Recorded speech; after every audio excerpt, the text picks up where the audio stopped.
Om Ganesha Gananam Tva Ganpatigam Havamai Kavim Kavinam Jeshtarajam Brahmanam Brahmanaspadaan Stumvan Modavis Sidasadanam Om Mahaganapataye Namaha Ganeshaya Namastubhyam Nirambai Ekadantini Swanandavasini Tubhyam Brahmanaspataye Namaha.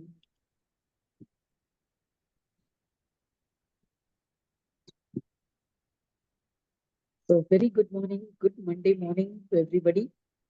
We shall continue with what we left off on Saturday. We were discussing about how Mudgalacharya. Now here, let us get back the sequence of how the dialogues are going on. Sutta is talking to Shaunaka and other rishis and munis in Dandakaranya. And Mudgalacharya is narrating to Daksha Prajapati about, first he narrated the conversation between Shiva and Parvati. Now he's proceeding with that. After concluding that, goes on to narrate his own experience.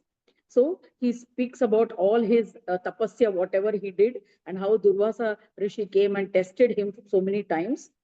Now he wants to know further. He wants to know more, have greater knowledge, more in-depth knowledge through in the Vedas, Upanishads, and others.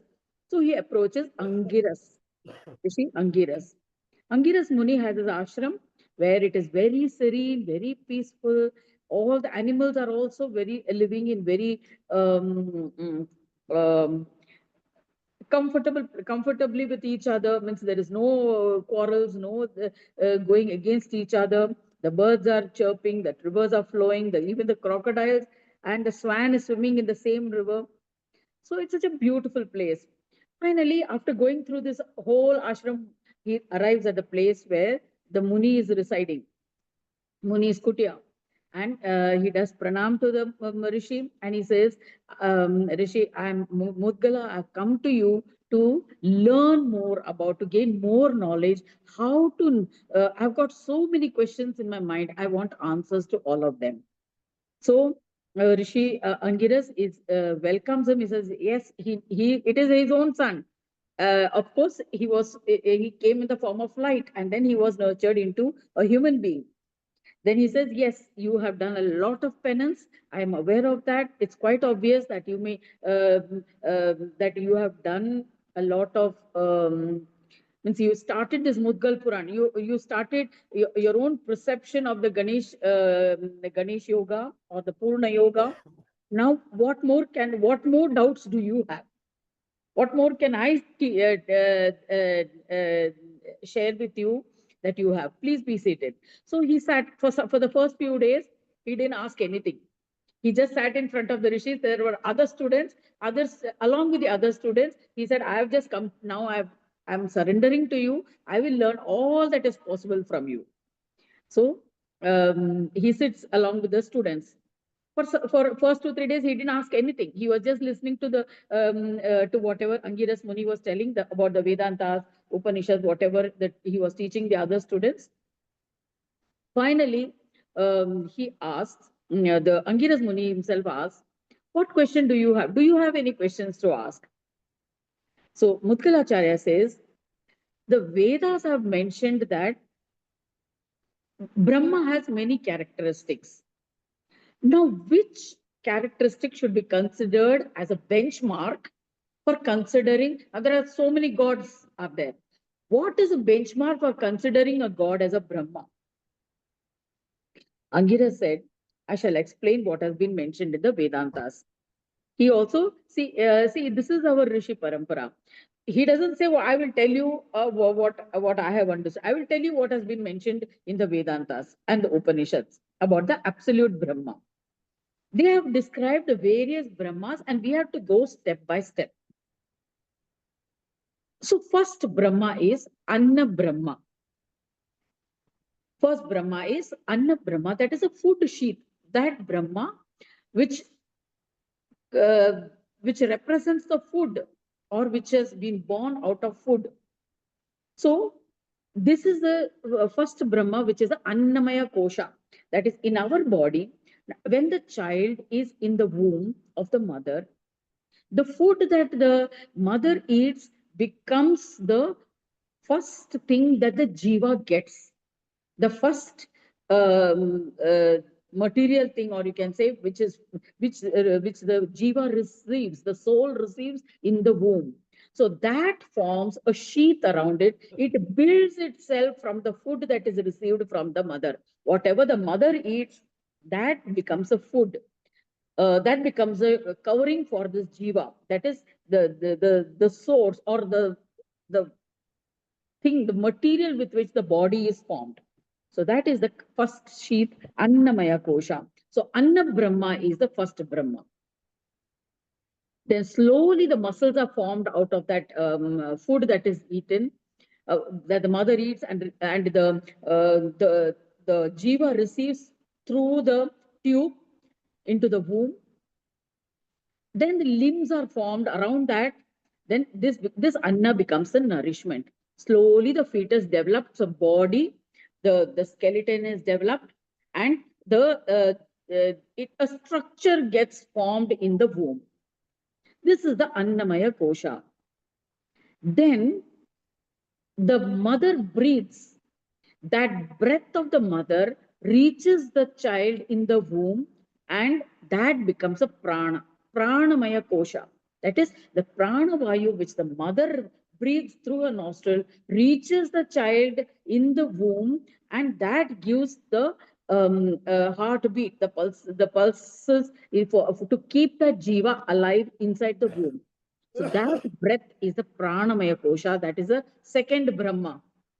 So if that the mother fails to breathe, the child will not get the vayu, prana, and then it will die. So that prana becomes the life force on which the jiva lives, and then the cells are formed with this prana vayu. And the prana vayu, as we saw, it also contributes the functioning of the various other organs in the body. So this becomes a pranamaya kosha. Then the third one is Vijnanamaya Kosha.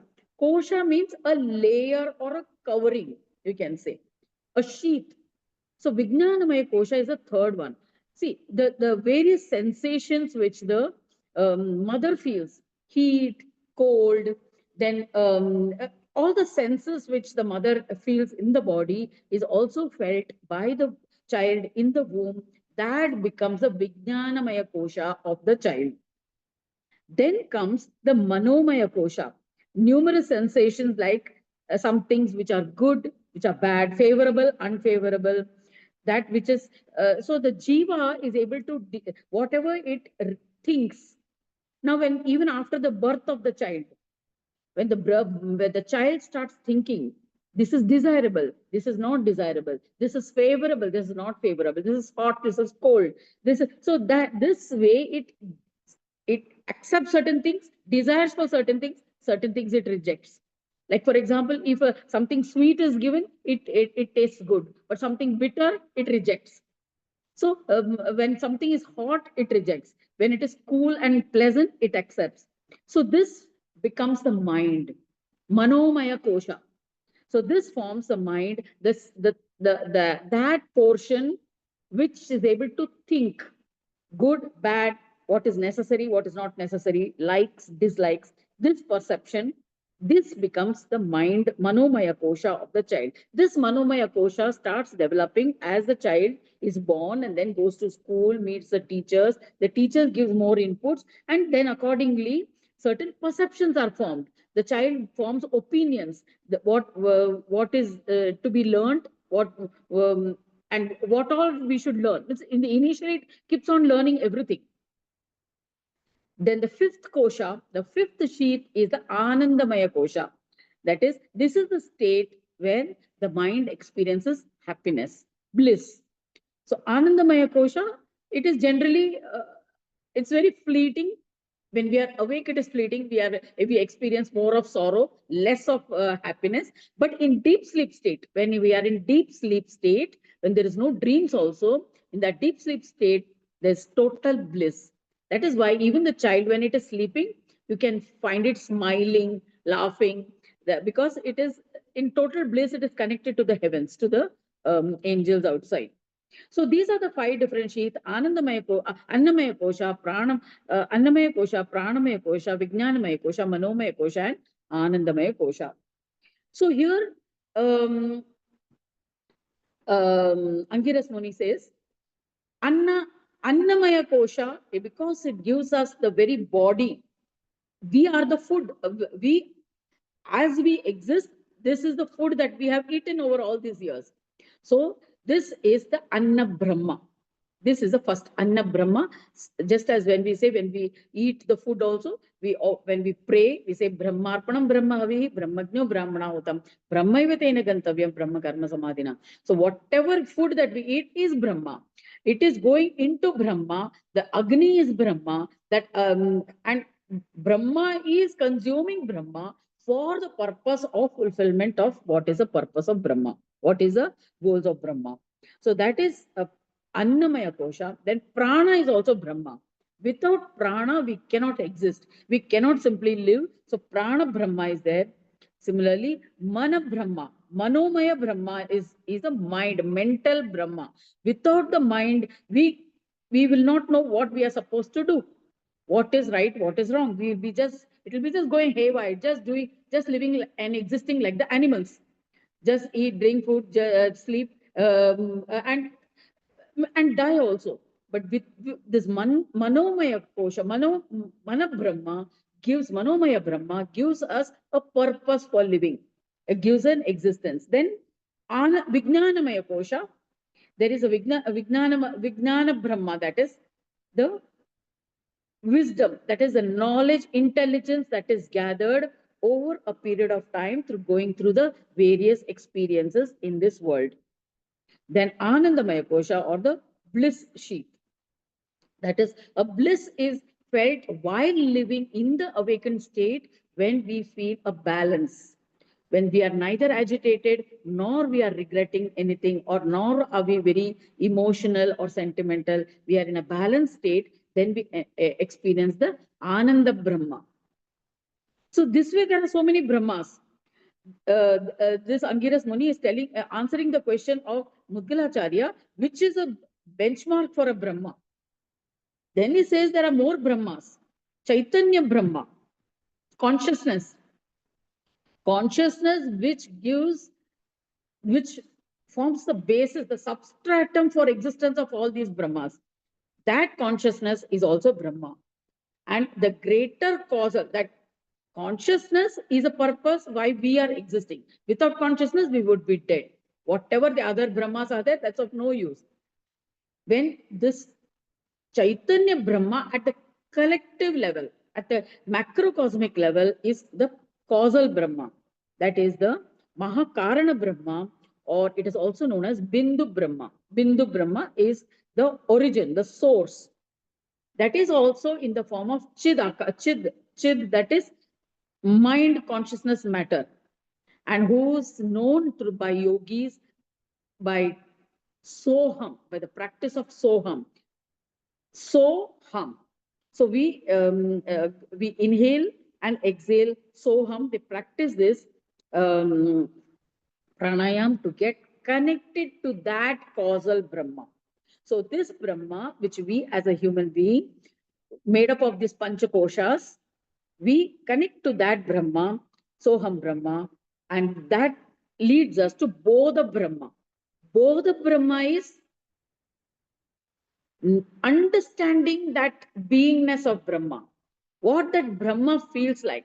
When we go to that, when we get connected to this cosmic consciousness outside, our understanding gets elevated. As I told you earlier, some other time, we may think of us as an individual, me as one person sitting in the counter, or just dealing as a person on the counter in the shop, or he may be thinking that this is me. But when he elevates himself to the owner, when he puts himself, when he becomes the owner of the shop, then he feels this whole thing is mine. Means then he will have to look into purchases, sales, and then the different branches across the country. So his level of consciousness is elevated. So similarly, when we lift and lift and lift our consciousness to that level of Brahma, Bodha Brahma, so you can look at it globally. So you will be looking at this whole world in a different way, totally. Then beyond that comes the Sankhya Brahma. So sorry, that Bodha Brahma, or that itself is Sankhya Brahma, which is addressed as the atomic, means in this microcosmic form, it is atom, Sankhya Brahma. Then there is, beyond that is a Videha Brahma. Videha Brahma is Videha, beyond the body. So that is incorporeal state. That is a Turiya Avastha. Turiya Avastha, or the unmanifest form. So that is the incorporeal Brahma or Videha Brahma. This can be understood through the union of karma and jnana. By that, by the union of that sanyoga of karma jnana, we attain a state of samadhi. In that state of samadhi, we can know that Brahma. It comes as a matter of knowing. It cannot be explained in words, but it's a matter of knowing. Then there is another Brahma, which is Samabra. Now see, these are all at the microcosmic level we saw. Then we have also seen the 5 other types of Brahma: Asat Brahma, Sat Brahma, Samabrahma. So Asat Brahma is what? Asat Brahma is all this. What we see, this physical body, all this Annamaya Kosha, Pranamaya Kosha, all that comes under Asat Brahma, because that's all the manifest, and it is formed by Shakti. That is gunas, the 3 gunas. Then the soul is a Sat Brahma, which is Surya.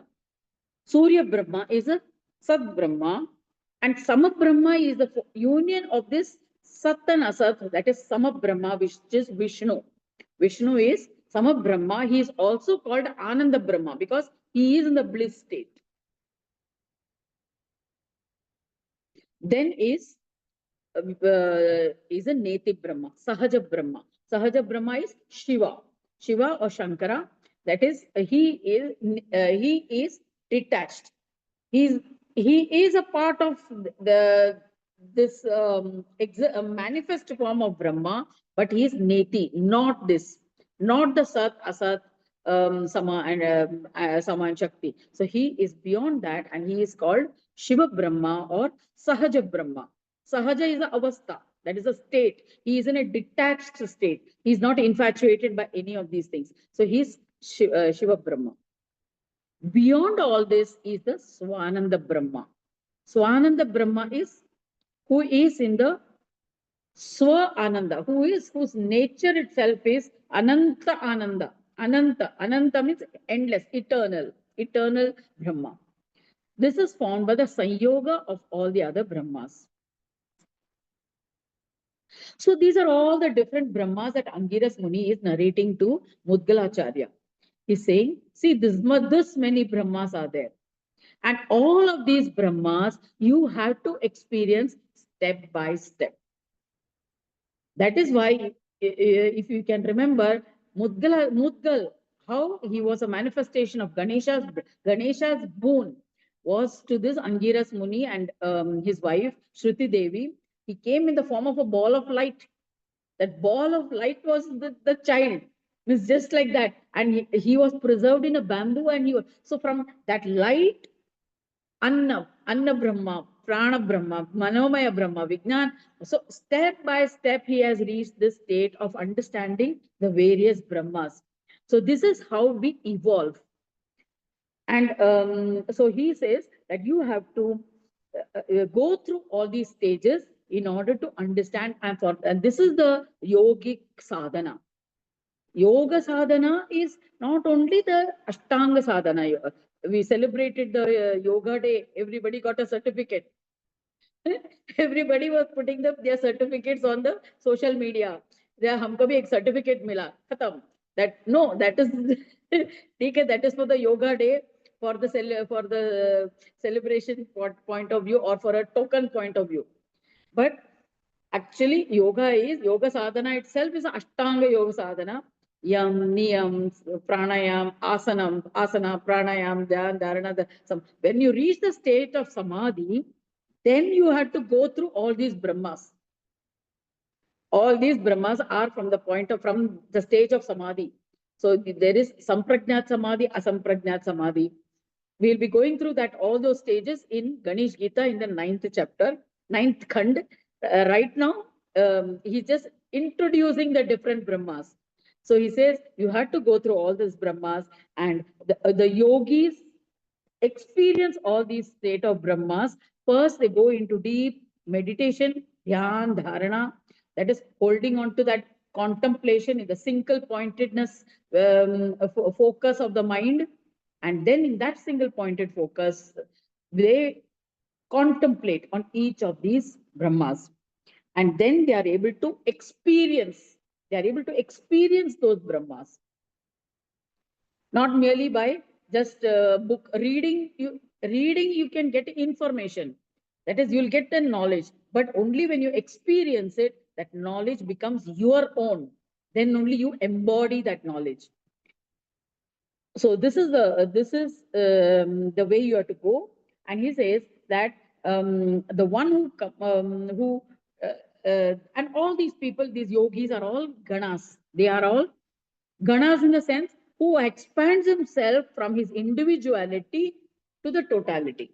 So all those, that is why all this in the collective form is known as, and the Lord is Ganesha.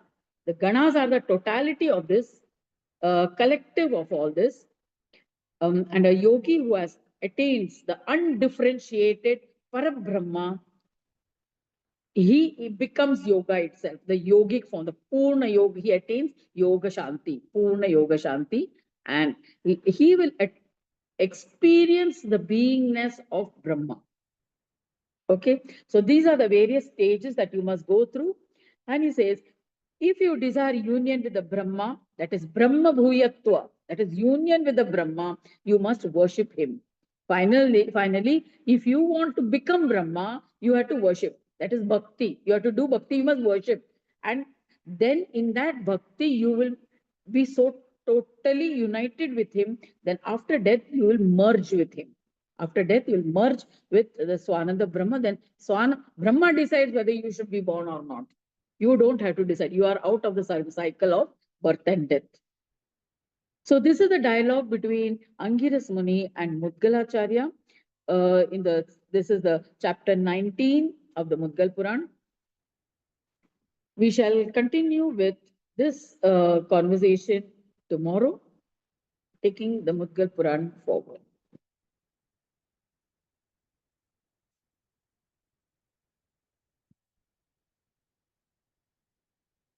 So I hope after a good weekend, a battlefield of battle weekend, the world in a turmoil, but let us try to meditate in spite of all that agitations, centering ourselves within ourselves. See that your feet are firmly placed on the floor. Feel the sensation of Mother Earth beneath your feet. Hands on your laps with the palms facing upward, spine erect.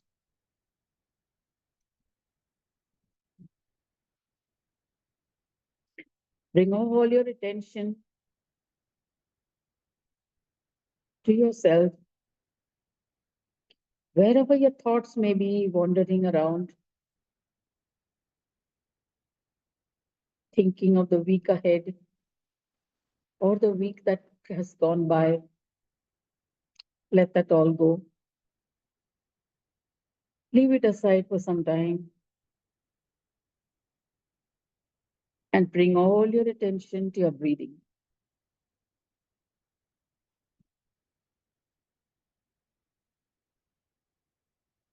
Take nice, deep breath. See the air go all the way up to your abdomen.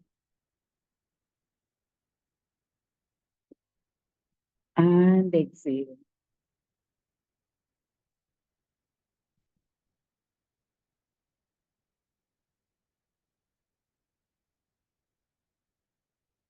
Bring your attention to your breathing. It may be a little bit of a struggle in the beginning.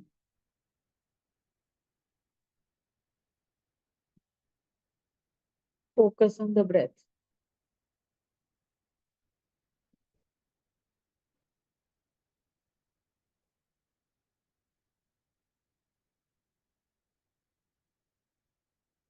Feel the air in your nostril.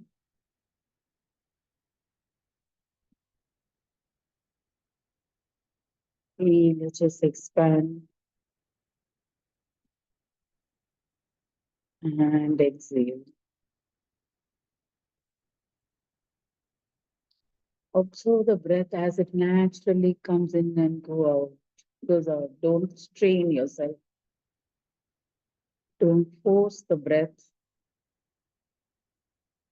Merely observe it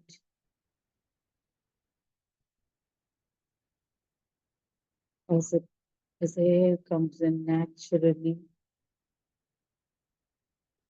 Become conscious of it.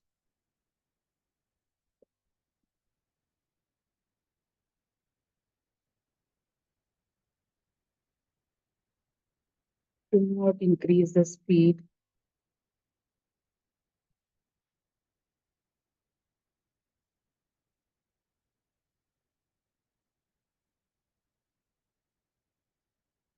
Be totally with your breath.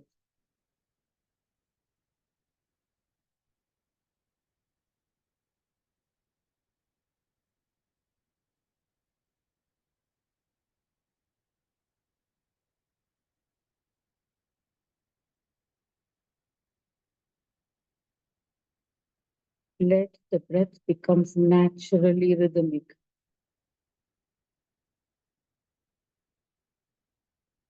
In its natural rhythm.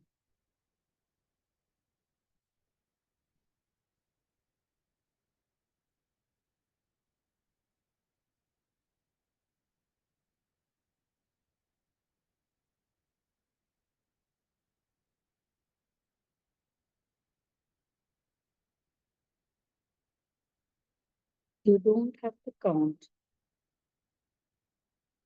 Just observe with your full attention on the breath. Don't judge with your mind. Engage the whole mind in this observation. Just the breath coming in, going into the lungs. The chest expands. The diaphragm is pushed downwards. The stomach comes out. When the stomach goes in, the diaphragm is pushed upwards as the lungs throw out the air which you exhale through your nose. Just watch this whole process as it happens naturally.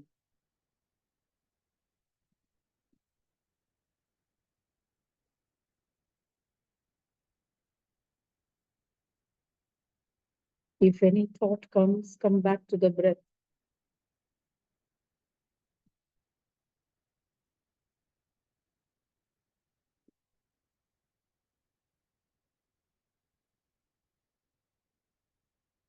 Now, in this state where your mind is quiet, it's just observing this body seated there and breathing, just pulsating with the breath. In this stillness, I will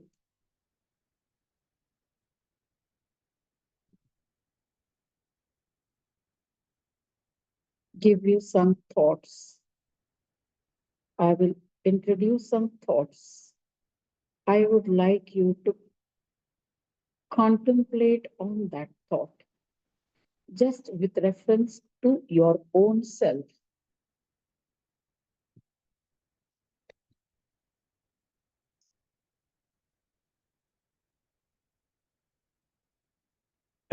This is with relation to your own behavioral pattern. These are some patterns of behavior which we normally engage in. I would like you to dwell on it and see how it relates to you. First one, I have to appear rich, strong, and intelligent. Otherwise, I will not have the respect and admiration of the people around me.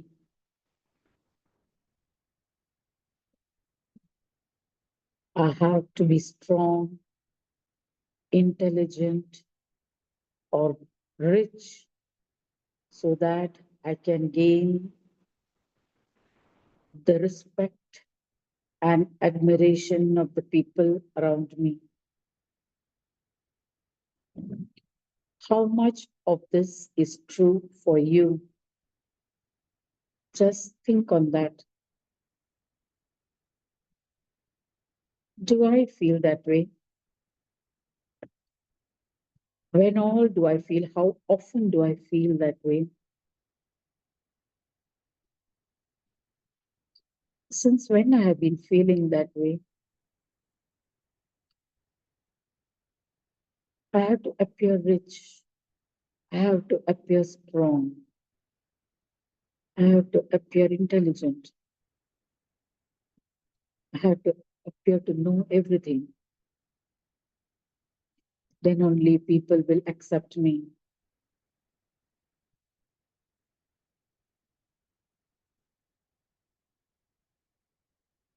Have I felt this before? When did I feel that? All the time? All the time I want to appear good, appear intelligent, very wise,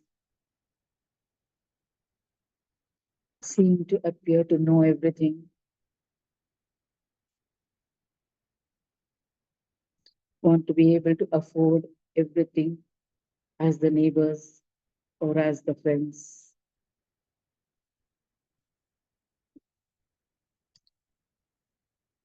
Can I really afford it?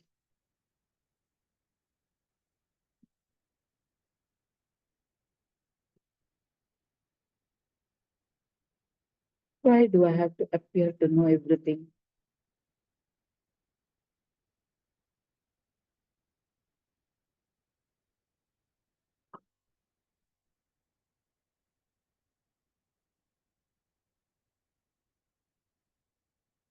Is it shame?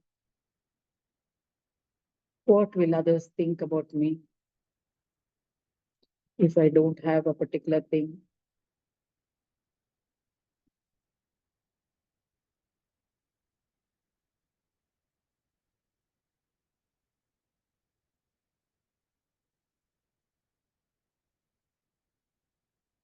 What if I'm sick? What I'm not strong enough? Do I admit my weakness?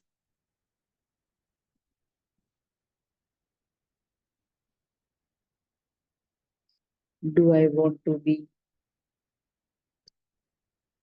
hale and hearty all the time?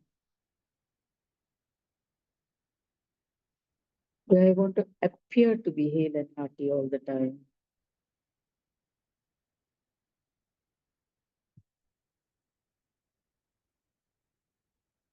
How much of it is true? How many times I put on a show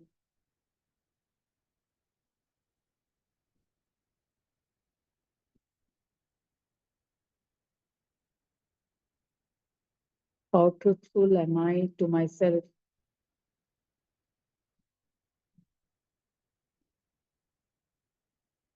Why do I put on appearances that are deceptive?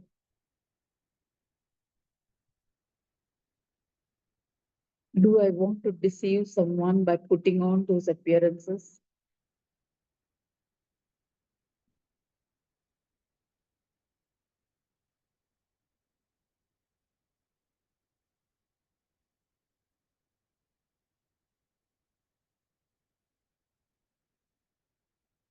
After that, will I be able to face the same person the same way?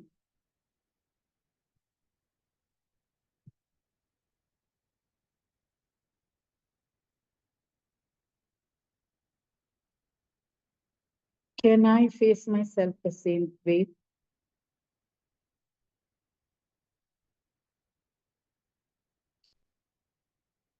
Is it justified?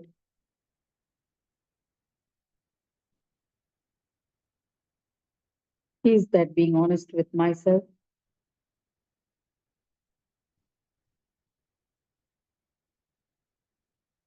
What if the truth is known?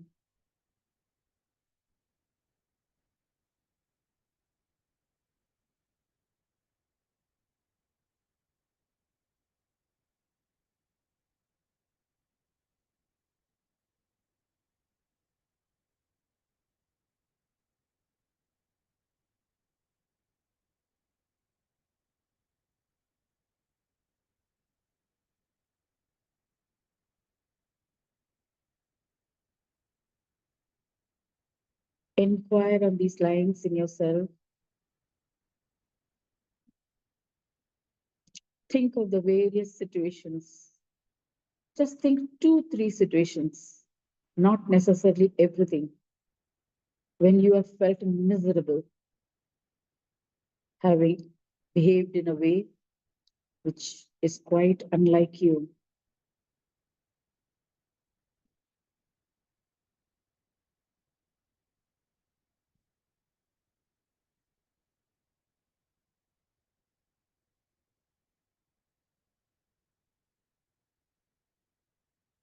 What made us do that? What made me do that? Was it some inadequacy? Was it something which I feel inadequate about?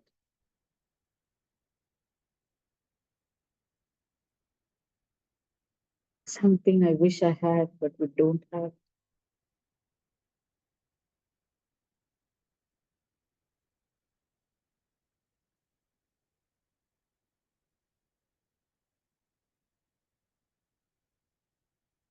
Is that the solution?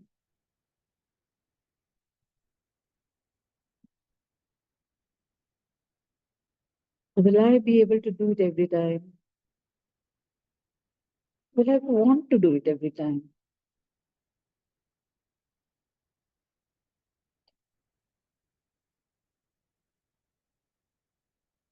How do I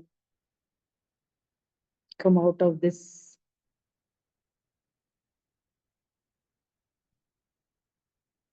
somewhat helpless habit, somewhat an need to behave that way or need to put up that front? What if I don't?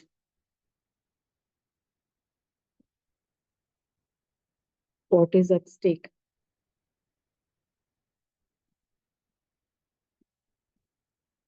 Is it worth it? Is it worth it for the moment? Or 2 years hence, 3 years hence, 5 years hence?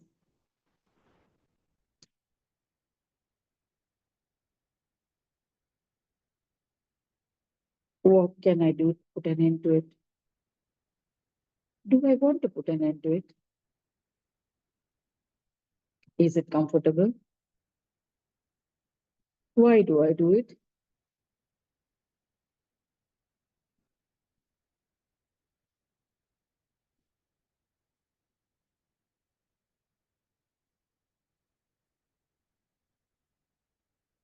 What do I gain from it?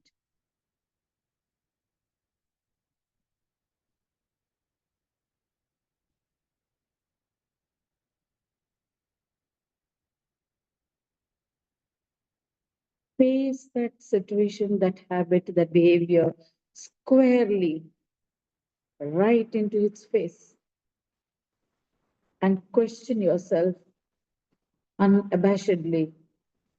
No compromise, as if you were scolding your child. Why did you tell that lie? Don't you ask your children?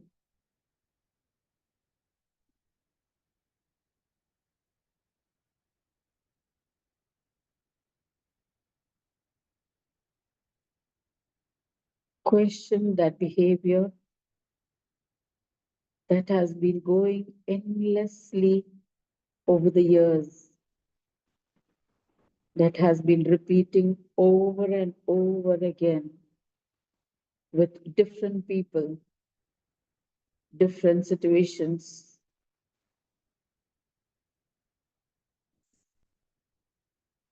and how it has gathered so much of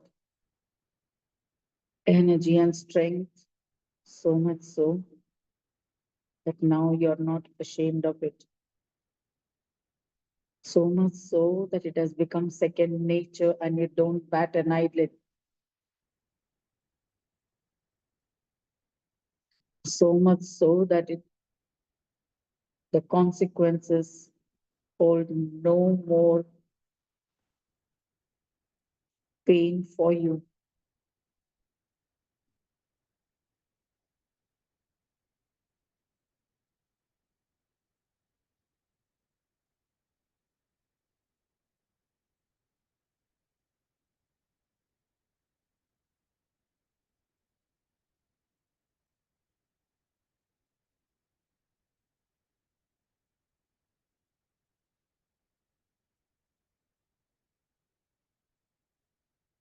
What if the whole thing is flashes before your mind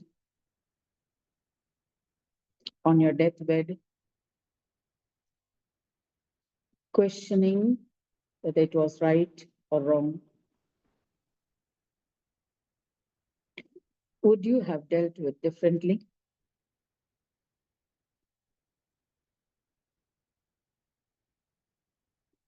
when you had the time for it?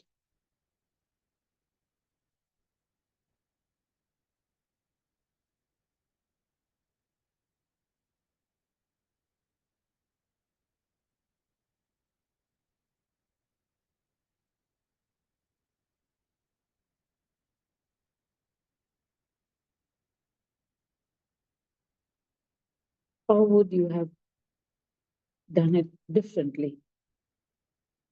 How could you have done differently?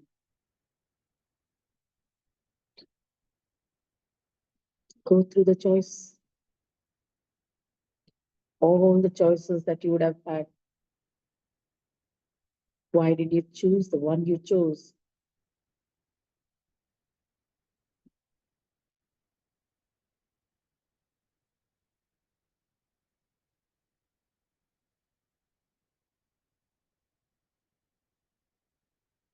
Do not try to justify.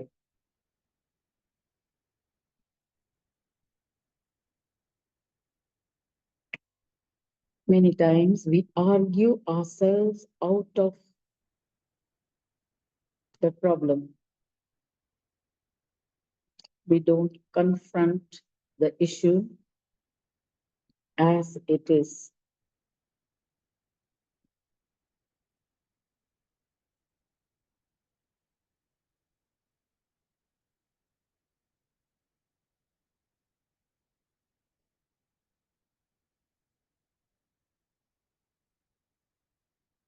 Take another instance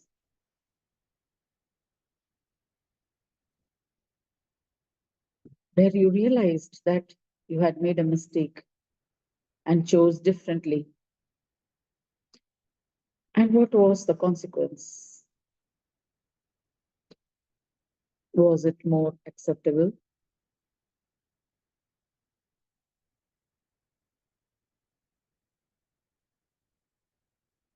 Was it more palatable?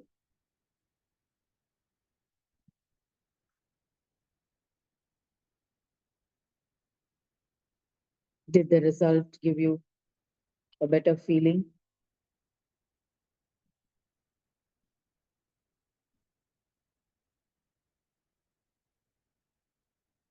Take a third instance when you felt at an utter loss.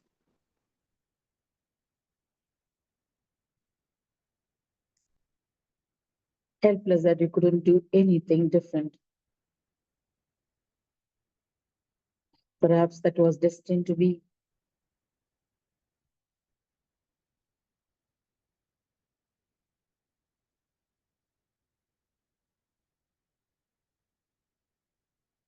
Tear open your entire life, instances, incidents,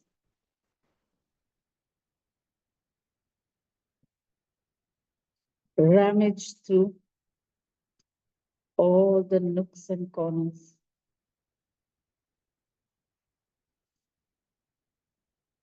And do some deep cleansing.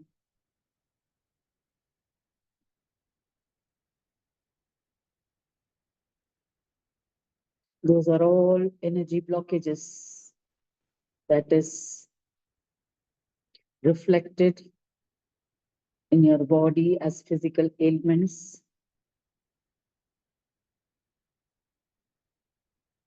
disorders, and sometimes even cancer.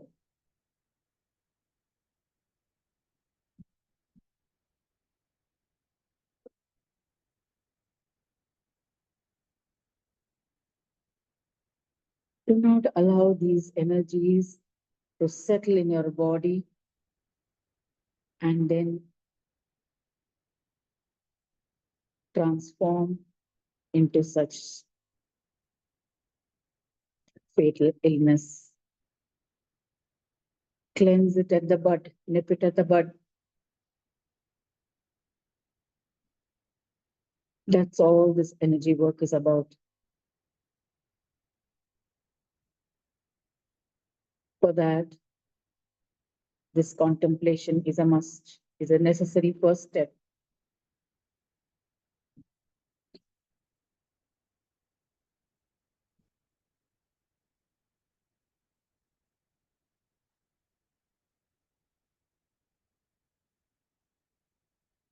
Appearances are deceptive.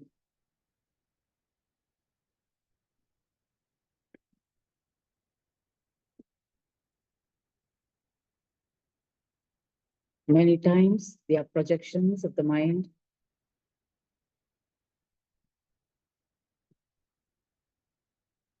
Projections of how it should have been instead of what it is.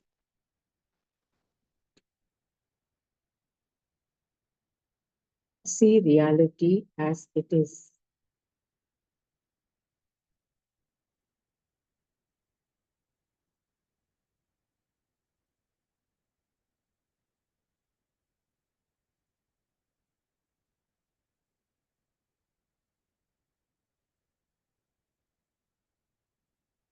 And let us not hide behind a false pretense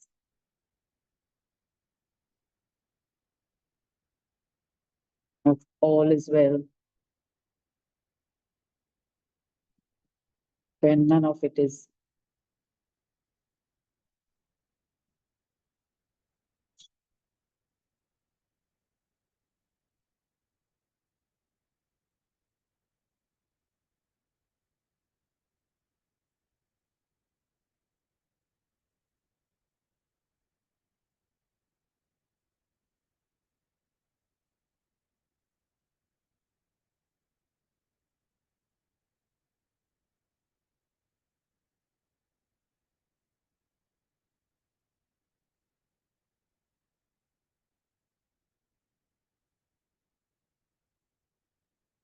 Many times we pretend because if I'm not respected or admired, then I feel unimportant and worthless. We pretend to be strong, intelligent, rich, or put on a good show because if we don't have that admiration or respect from the people, the so-called admiration or respect, which itself may be a put on, which may itself be a put on by others, Does that make you feel worthless or unimportant?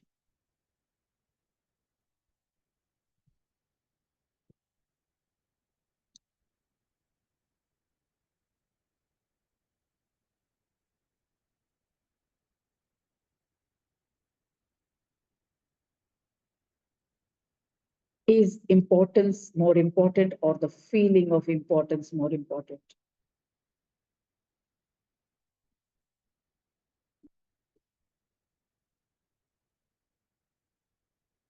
Can you see the difference?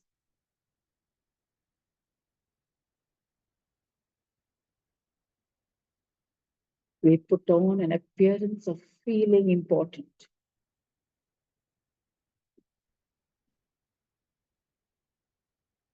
And as long as we are made to feel important, we feel that all is well.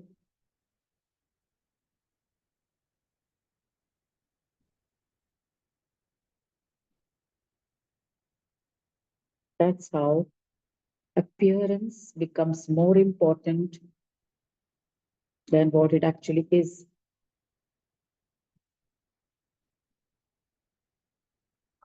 The show must go on.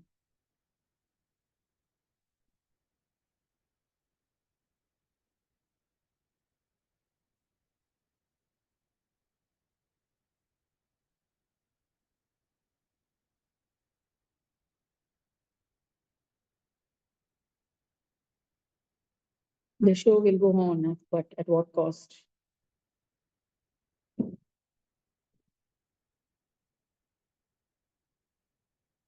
Who is paying the cost?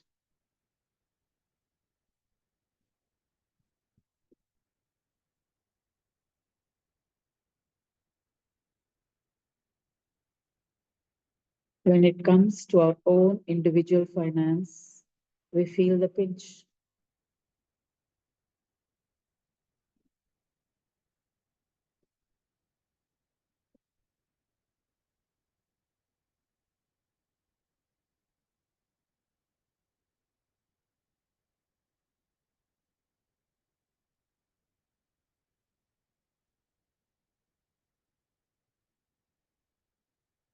Let us be in touch with reality as it is every moment of the day.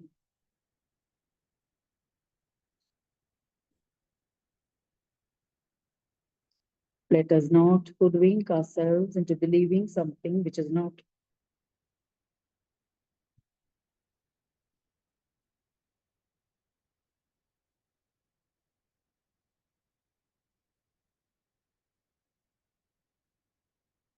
Will come back with a cost.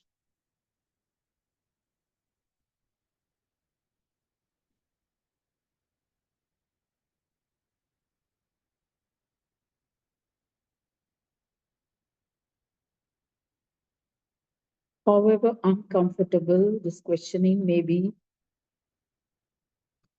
we need to confront ourselves by ourselves, within ourselves, in the silence of our mind, if we are to become authentic, if we want to be respected for our authenticity, confront yourself before others confront you.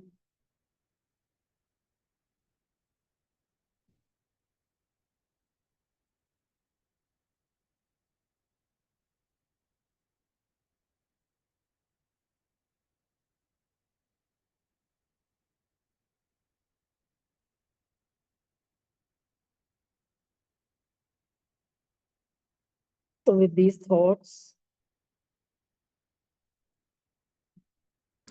it must have created some churning within you from the depths of memory right into your consciousness, into the surface of your mind, waiting to battle it out. Stay with these thoughts the whole day and introspect, confront it squarely in the face.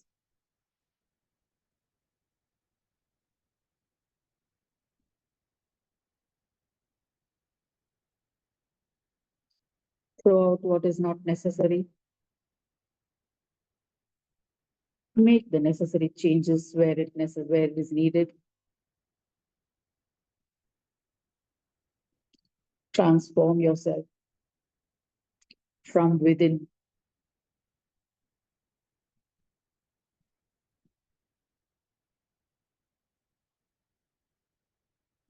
Feel the energy on your palms.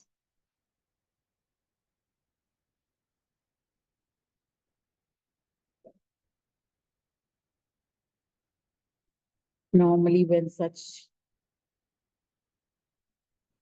unpleasant energies are confronted, you will feel it warm on your palms. Allow it to go, release it.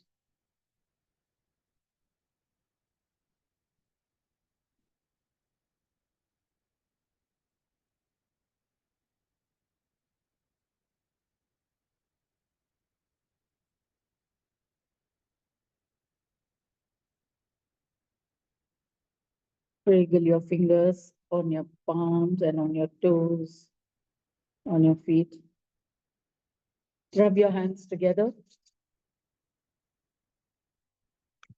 Cup your palms and place it on your eyes.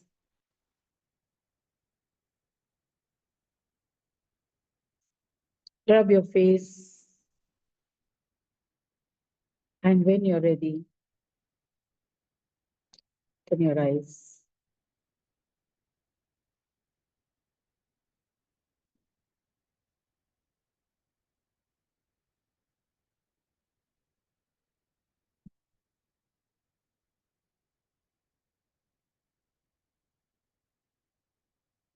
Any questions?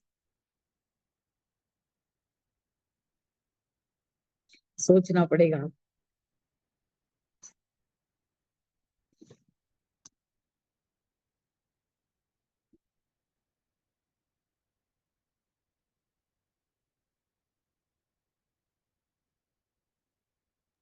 So we'll meet tomorrow. Tomorrow morning. Something about Yes. what the people will think of me. Yeah. But after a certain period of time, Huh. I just don't care what people think. Don't care. Yes. So you become so thick-skinned, na? Thick skin हम हो जाते हैं. No. See, हाँ. this is my way of thinking. If they don't agree, go to hell. Right? Yeah. Fine. As long as you know that you have been in truth, not put on a show. Yeah, I As know long what I as have you been know that, as long as with your conscience, you are clear कि Clear, मैंने yeah. सही किया है. Right. Then it doesn't matter at all what they think. They put on a show. They put on a show. Then we have to be cautious. Cautious, right? हमको cautious रहना है, कितना उनको believe करना है, कितना दूर रहना. Maintain your distance. Don't get caught in this web of falsehood, whether it is our creation or others' creation. Even अगर हम उसके हाँ में हाँ मिलाते जाएंगे ना, तो हम हमारे लिए प्रॉब्लम क्रिएट करेंगे. Why? Because then he will think that you will accept anything what he says. फिर he takes us for granted. Another thing is, what he's saying, you listen. Say yes and forget it. But what he thinks is, he thinks that you have accepted what he says. Let him think. If you don't object, If I object, he'll argue. He will argue. Okay. I don't want an argument. Okay, you don't want the argument, but then next time when you face the same thing, whether you will still continue to accept. No, the second time you should not accept. The first time, if you hear something wrong, which you feel that he's putting on a show or he's saying something wrong, then you might just ignore or just move away from there, go your way. But the second time when he repeats it, if you don't object, that means it will become a habit. It will become a habit with you also to keep on accepting all the wrong. That is how we become underdogs. जो underdogs जो होते हैं ना. Just a minute. I have a friend. Yes. Talks on politics. Okay. Anti-Modi.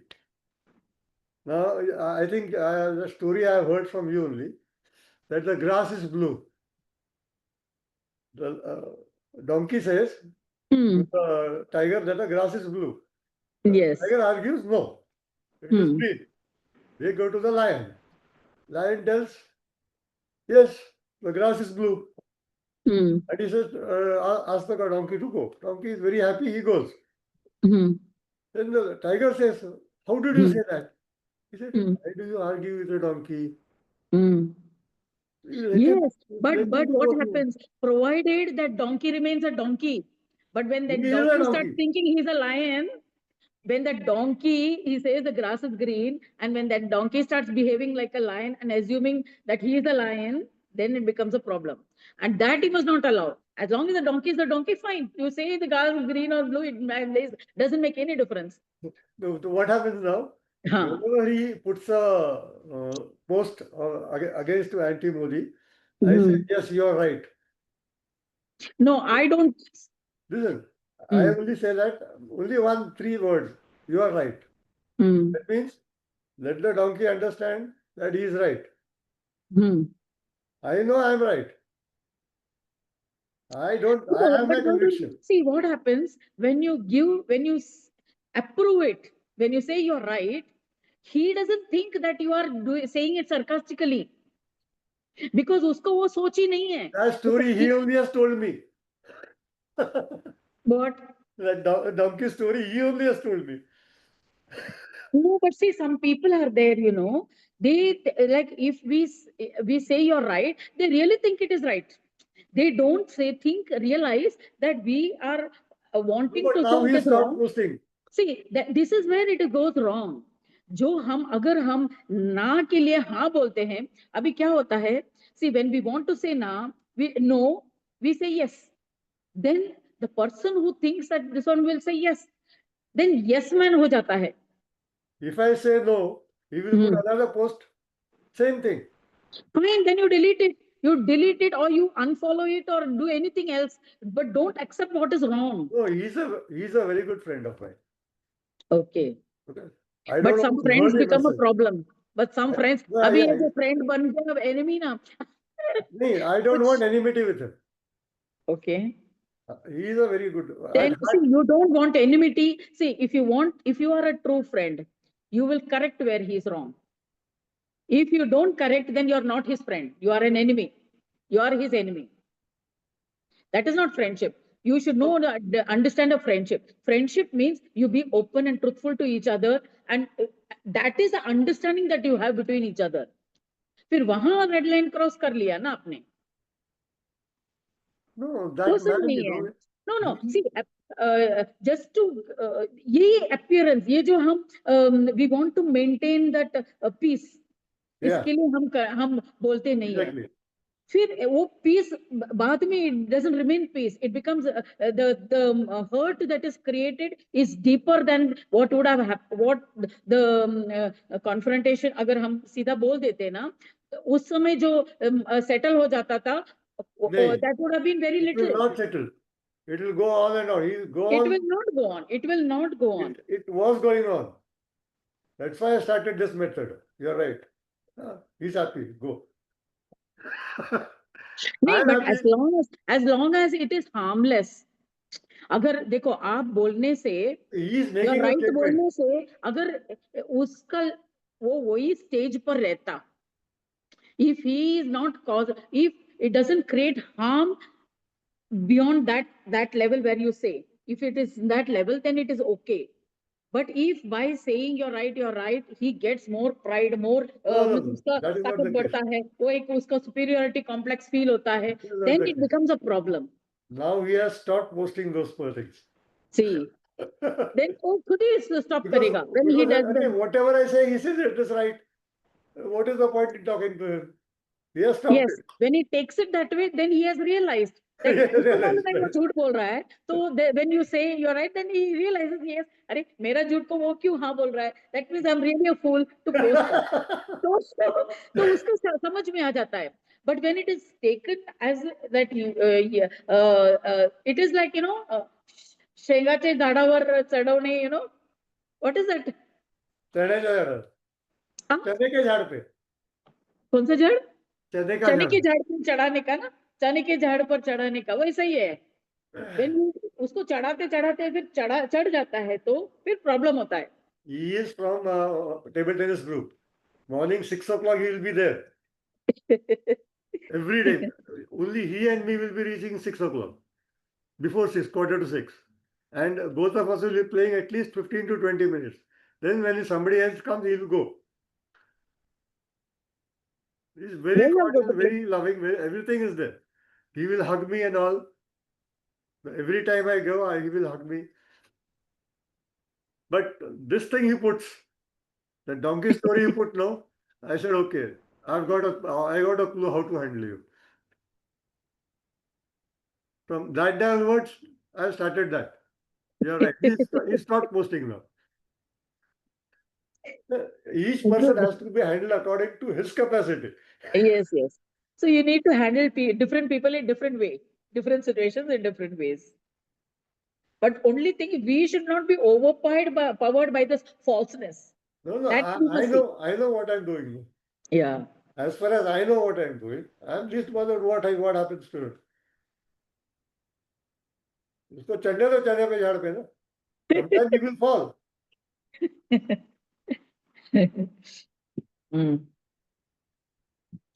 Okay then. So we'll meet tomorrow. Yeah. Yes.